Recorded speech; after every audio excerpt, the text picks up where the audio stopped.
आज हम एक ऐसी फाइल खोलने जा रहे हैं जो बरसों से ठंडे बस्ते में पड़ी है।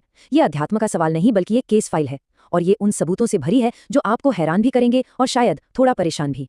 और यही वो एक सवाल है जो हमारी आज की पूरी जांच के केंद्र में है। तो चलिए इस पड़ताल में थोड़ा और गहरा उतरते हैं। आज हम एक फॉरेंसिक इन्वेस्टिगेटर की तरह काम करेंगे। हमारा मकसद सीधा है, इतिहास के कुछ सबसे पेचीदा मामलों के सबूतों की परत दर परत जांच करना। हमारी पहली फाइल खुलती है टीटू सिंह के नाम से। साल था 1983। आगरा के पास एक छोटा सा गांव। यहाँ एक बच्चा पैदा हुआ जो सिर्फ 2.5 साल की उम्र से ही ऐसे दावे करने लगा था जो किसी के भी होश उड़ा दें। अब जरा इन तारीखों पर गौर कीजिए।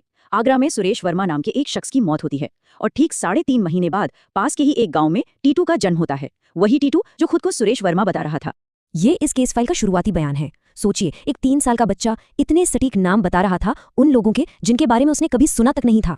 और बात सिर्फ नामों तक ही नहीं रुकी। टीटू ने अपनी दुकान सुरेश रेडियो के बारे में बताया, अपनी सफेद फियाट कार के बारे में और अपनी पत्नी के साथ कार के बोनेट पर बैठकर जलेबी खाने जैसी बहुत छोटी छोटी निजी बातें भी बताईं। ये डिटेल्स इतने पक्के थे कि उसके परिवार के लिए इन्हें नजरअंदाज करना नामुमकिन हो गया था। तो अब कहानी जांच के दौर में पहुंचती है। टीटू का बड़ा भाई आगरा जाता है और जो सच सामने आता है वो किसी के भी होश उड़ाने के लिए काफी था।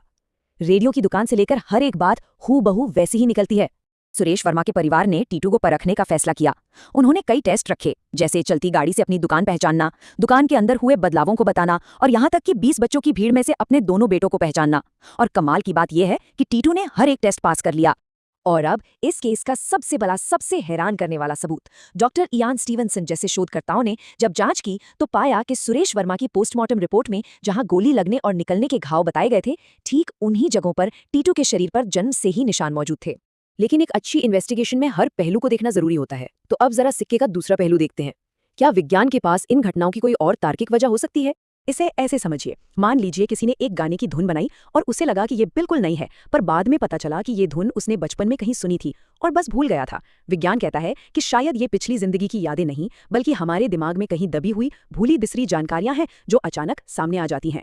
एक और थ्योरी जो सामने आई वो थी DID की, मतलब मल्टीपल पर्सनैलिटी डिसऑर्डर। लेकिन रिसर्चर्स ने इसे भी खारिज कर दिया क्योंकि टीटू में इसके कोई लक्षण नहीं थे। वो अपनी पहचान को लेकर हमेशा पक्का था, कभी कंफ्यूज्ड नहीं।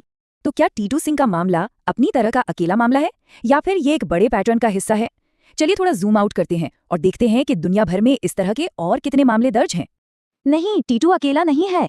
भारत में ही शांति देवी का मामला इतना गंभीर था कि महात्मा गांधी ने उसकी जांच के लिए एक कमेटी बनाई थी। और ऐसे मामले पूरी दुनिया में दर्ज किए गए हैं जो बार बार छोटे बच्चों द्वारा पिछले जन्मों को याद करने का एक पैटर्न दिखाते हैं। अब अक्सर लोग इन 3 शब्दों को एक ही समझ लेते हैं, लेकिन इनमें बहुत बारीक फर्क है। पुनर्जन्म का मतलब है कि वही वीडियो गेम का कैरेक्टर अपनी यादों के साथ वापस आता है। आवागमन में वो कैरेक्टर शायद इंसान से ड्रैगन बन जाए, और पुनरुत्थान में बस खेल आगे बढ़ता है एक बिल्कुल नए कैरेक्टर के साथ। सवाल यही है कि क्या वही पहचान लौटती है या सिर्फ जीवन की ऊर्जा?